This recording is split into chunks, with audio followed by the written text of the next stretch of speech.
Happy Christmas. 25 years ago, my grandfather broadcast the first of these Christmas messages. Today is another landmark, because television has made it possible for many of you to see me in your homes on Christmas Day.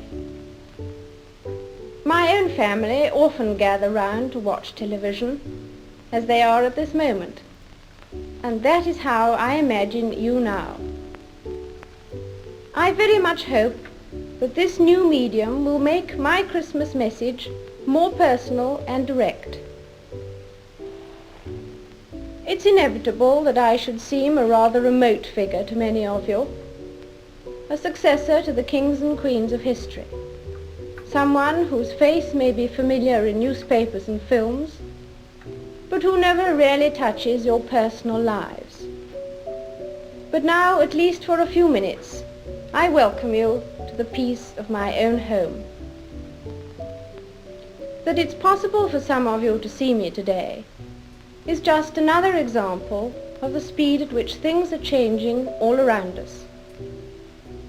Because of these changes, I'm not surprised that many people feel lost and unable to decide what to hold on to and what to discard, how to take advantage of the new life without losing the best of the old.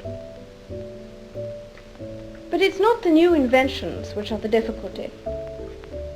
The trouble is caused by unthinking people who carelessly throw away ageless ideals as if they were old and outworn machinery.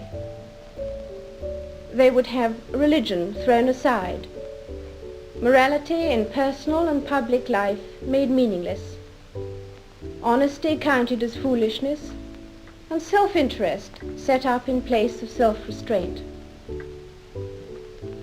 At this critical moment in our history, we will certainly lose the trust and respect of the world if we just abandon those fundamental principles which guided the men and women who built the greatness of this country and Commonwealth.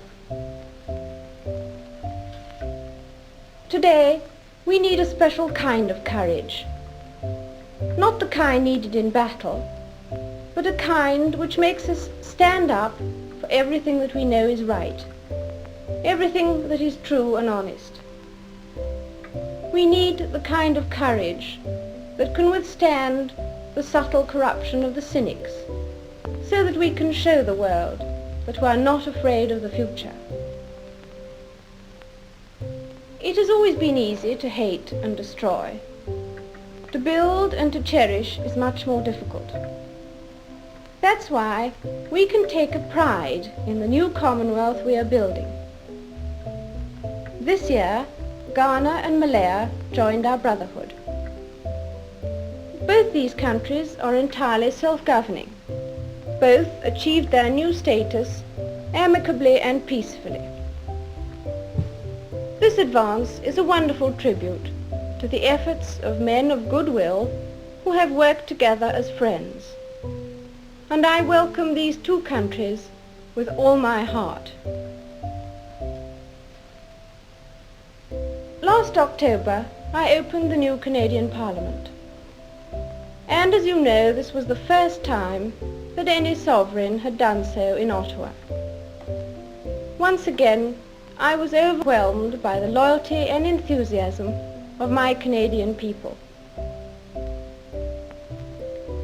Also during 1957, my husband and I paid visits to Portugal, France, Denmark, and the United States of America. In each case, the arrangements and formalities were managed with great skill, but no one could have managed the welcome we received from the people.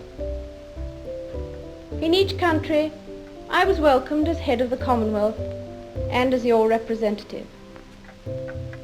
These nations are our friends, largely because we've always tried to do our best to be honest and kindly, and because we have tried to stand up for what we believe to be right.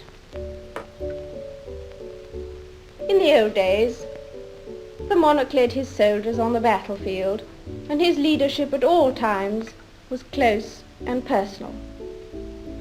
Today things are very different. I cannot lead you into battle. I do not give you laws or administer justice. But I can do something else. I can give you my heart and my devotion to these old islands and to all the peoples of our brotherhood of nations. I believe in our qualities and in our strength. I believe that together we can set an example to the world which will encourage upright people everywhere. I would like to read you a few lines from Pilgrim's Progress, because I'm sure we can say, with Mr. Valiant for truth, these words: "Though with great difficulty I am got hither, yet now I do not repent me of all the trouble I have been at to arrive where I am. My sword I give to him that shall succeed me in my pilgrimage, and my courage and skill to him that can get it.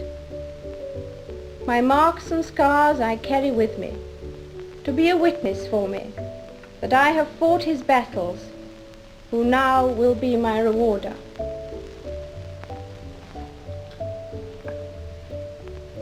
I hope that 1958 may bring you God's blessing and all the things you long for. And so I wish you all, young and old, wherever you may be, all the fun and enjoyment and the peace of a very happy Christmas.